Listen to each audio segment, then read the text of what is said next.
Hello, good morning दोस्तों।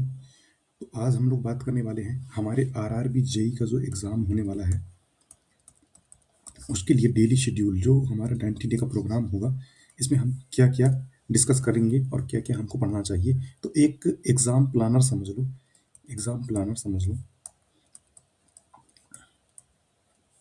तो exam planner ही है ये, जिसमें हम लोग ये चीज़ डिस्कस करेंगे कि हमको पर डे क्या करना चाहिए या पर मंथ हमारा क्या टारगेट रहना चाहिए।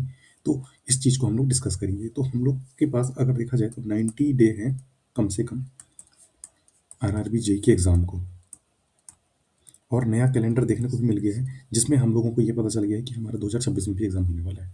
तो डरने की कोई बात नहीं है, इसमें नहीं तो उसमें सिलेक्शन हो जाएगा, लेकिन तैयारी जो करता रहेगा अल्टीमेट सिलेक्शन उसका होगा।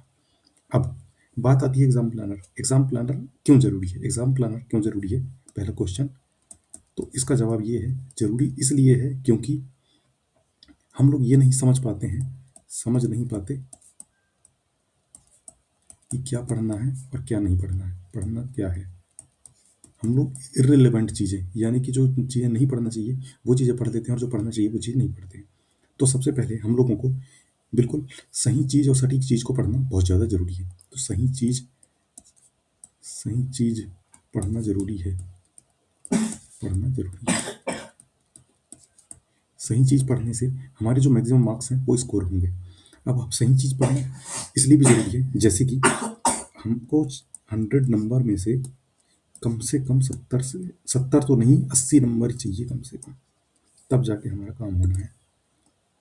80 नंबर कम से कम चाहिए, मैक्सिमम नंबर 90 के आसपास। 80 से 90 के बीच में अगर हमारा नंबर आ जा रहा है तो मेंस के लिए एलिजिबल है। इससे कम में ही हो जाते हैं एलिजिबल, लेकिन मैक्सिमम टारगेट हमारा हमको अल्टीमेट ज़्यादा ही रखना पड़ेगा। ज़्यादा टारगेट रखेंगे तभी ज़्यादा काम होगा हमारा। अगर कम टारगेट रखेंगे तो कम में ही पत्ता कट हो जाएगा। तो इसलिए हमको टारगेट ज़्यादा रखना है। अब इससे पहले मैंने एक वीडियो बनाई थी जिसमें मैंने डिस्कस किया था सिलेबस के बारे में, कि इसमें क्या क्या सब्जेक्ट आते हैं,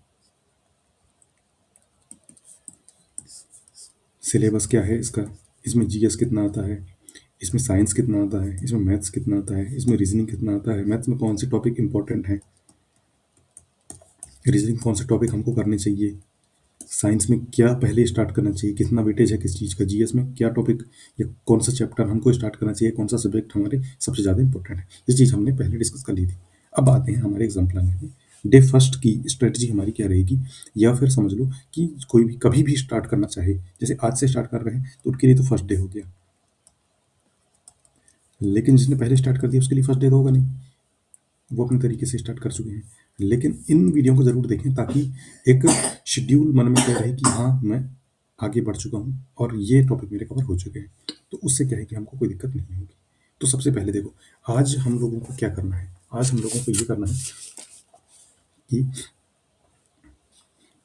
2-3 सब्जेक्ट हम लोग को लेके चलने हैं पैरेलली। अगर 2-3 सब्जेक्ट हम नहीं लेंगे तो हमारा खेल खत्म हो जाएगा। हमको अभी सबसे पहले जो हमारा मेन दिक्कत वाला सब्जेक्ट है वो क्या है, हर किसी से पूछो, वो है जीएस वाला पोर्शन। उसके बाद सेकंड में आता है हमारा मैथ्स वाला पोर्शन। उसके बाद जो हमारा सब्जेक्ट आएगा वो साइंस का आएगा। फिर लास्ट में आती है रीजनिंग। तो आज हम लोगों को क्या करना है, आज हम लोगों को सबसे पहले मैथ्स के कुछ सब्जेक्ट, मतलब कुछ चैप्टर मैं बता दे रहा हूँ, वो चैप्टर हम लोग को कवर कर लेना है। सबसे पहले चैप्टर हम लोग को करना है एवरेज। बिल्कुल स्टार्ट करना है सुबह से लेकर आराम से एवरेज के क्वेश्चन पढ़ना है। पहले एवरेज का यूट्यूब वीडियो देख लेना है। यूट्यूब वीडियो देख लिया अपन ने। यूट्यूब वीडियो देखने के बाद अगर एवरेज बनता है अपने को, यूट्यूब वीडियो देखने की कोई ज़रूरत नहीं है। उसके बाद हम लोग को क्या करने हैं, PYQ लगा लेने हैं रेलवे वाले जो आए हुए हैं। बस हो गया, इतने में हमारा काम हो जाएगा। कोई एक्स्ट्रा चीज़ पढ़ने की जरूरत नहीं है। PYQ रेलवे के कौन कौन से रहेंगे, जो हमारा ग्रुप डी का एग्ज़ाम हुआ है ना। उसके बाद जो MTS का एग्ज़ाम हुआ है। उसके बाद फिर जो हमारे रेलवे के जो भी एग्ज़ाम हुए हैं हमारे अभी इसके प्रीवियस में, NTPC हो गया है ना, हमारा JEE हो गया, इन एग्ज़ामों को देख लेंगे हम लोग, मोर देन सफिशियंट है। मैथ्स हमारा एक टॉपिक एवरेज करना है हम लोगों को। उसके बाद हम लोगों को आना है साइंस वाले पोर्शन में। साइंस में सबसे पहले क्या स्टार्ट करना है हमको? बायोलॉजी।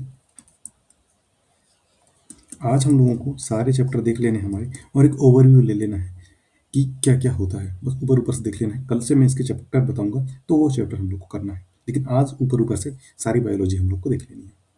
उसके बाद फिर हम लोग आते हैं जीएस वाले पोर्शन में। तो जीएस में आज हम लोगों को क्या स्टार्ट करना है? 1 मिनट।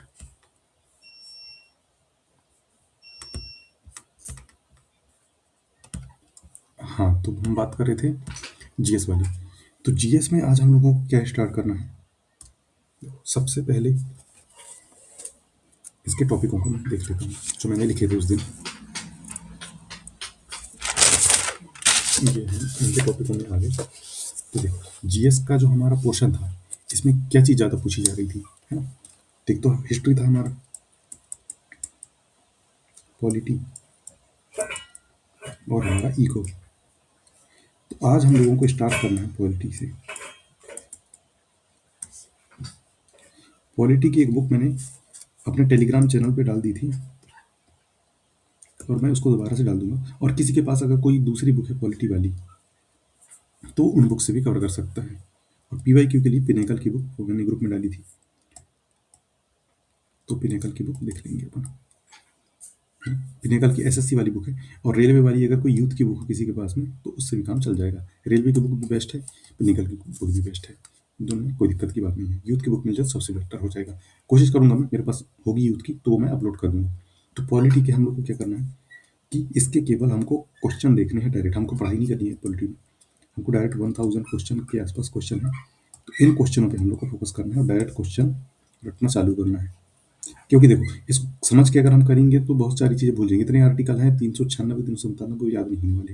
लेकिन जो एग्जाम पॉइंट ऑफ व्यू से क्या इंपॉर्टेंट है, तो एग्जाम पॉइंट ऑफ व्यू से वो इंपॉर्टेंट है जो प्रीवियस में आ चुके हैं। तो 1000 के आसपास क्वेश्चन है यूथ वाले, उन क्वेश्चनों को हम लोग डील करेंगे, उन क्वेश्चनों को हम लोग देखेंगे। तो पॉलिटी के हमारे 1000 क्वेश्चन में समझ लो कि 10 क्वेश्चन जो आ रहे हैं, 10 में समझ लो 8 से 9 क्वेश्चन हमारे यहीं से कवर हो जाएंगे। तो पॉलिटी का हमारा यही फंडा रहेगा। तो ये हम लोगों का लेना है। रीजनिंग अभी हम लोगों को नहीं करनी है। रीजनिंग हम लोगों को करनी है नेक्स्ट मंथ से। अभी बिल्कुल कुछ नहीं करना है, अभी टेस्ट भी नहीं देना है कुछ भी। अभी जो चैप्टर बताते जा रहा हूँ वो चैप्टर कर लेना है। उसके बाद फिर जब ये चैप्टर हो जाएंगे, जब आधा सिलेबस हमारा 50% सिलेबस जब हमारा कंप्लीट हो जाएगा, उसके बाद फिर हम स्टार्ट करेंगे टेस्ट देना। लेकिन उससे पहले सिलेबस कंप्लीट 50% कर लेते हैं। तो आज का बस यही शेड्यूल रहेगा, इसी को फॉलो करना है जो मैं बताया हूँ। उसके बाद कल हम लोग देखेंगे जो जीएस के कुछ चैप्टर हैं उनको देख लेंगे। साथ में पॉलिटी के जो क्वेश्चन हम लोग करेंगे, तो मैं बता दूंगा कि इतने नंबर से इतने नंबर क्वेश्चन आपको लेना है, तो उसको हम लोग देख लेंगे। तो इस तरीके से हमारा जो सिस्टम है वो अच्छे से सेट हो जाएगा और चीज़ें जल्दी से जल्दी कवर हो जाएंगी। तो मिलते हैं नेक्स्ट अपडेट के साथ में। जुड़े रहें, सब्सक्राइब जरूर करें, लाइक करें, शेयर करें चैनल को। तो मिलते हैं कल। Okay, thank you.